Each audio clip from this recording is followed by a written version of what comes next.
భూభారతి ఇందిరమ్మ ఇళ్లు నీట్ ఎంట్రన్స్పై మంత్రి పొంగులేటి సమీక్ష. ఇందిరమ్మ ఇళ్ల లబ్ధిదారుల ఎంపికను వేగవంతం చేయాలని ఆదేశం. కలెక్టర్లతో ప్రభుత్వ ప్రధాన కార్యదర్శి వీడియో కాన్ఫరెన్స్. నీట్ పరీక్షకు పకడ్బందీ ఏర్పాట్లు చేయాలని ఆదేశాలు. సింగరేణి సంస్థ ఉద్యోగాల గనిగా మారాలన్న deputy CM Bhatti Vikramarka. June 2న రాజీవ్ యువ వికాసం లబ్ధిదారులకు పత్రాలు అందజేస్తామని వెల్లడి. ఏపీకి గతంలో కంటే 10 రెట్లు అధిక నిధులు కేటాయించామన్న ప్రధాని. రానున్న రోజుల్లో ఏఐఐటీకి ఏపీ గమ్యస్థానంగా మారుతుందని అమరావతి సభలో వెల్లడి. అమరావతి పునర్నిర్మాణ పనులకు ప్రధాని శంకుస్థాపన. రాజధాని పనులు సహా 58,000 కోట్ల విలువైన ప్రాజెక్టులకు మోదీ శ్రీకారం. అమరావతి నగరాన్ని 5 కోట్ల మంది సెంటిమెంట్గా అభివర్ణించిన చంద్రబాబు.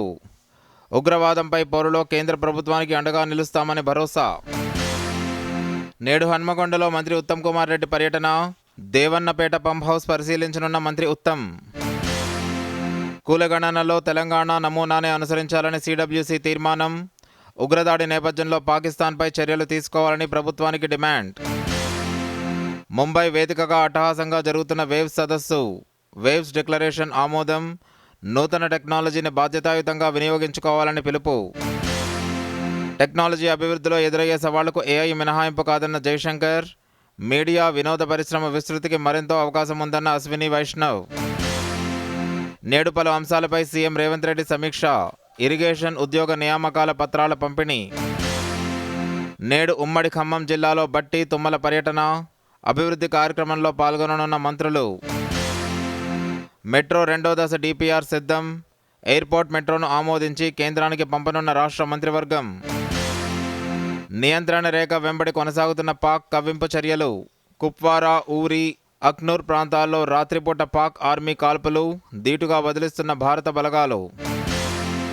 రాష్ట్ర ప్రభుత్వం మరో కీలక నిర్ణయం. కాళేశ్వరం ప్రాజెక్టు నివేదికపై అధ్యయనానికి ప్రత్యేక కమిటీ.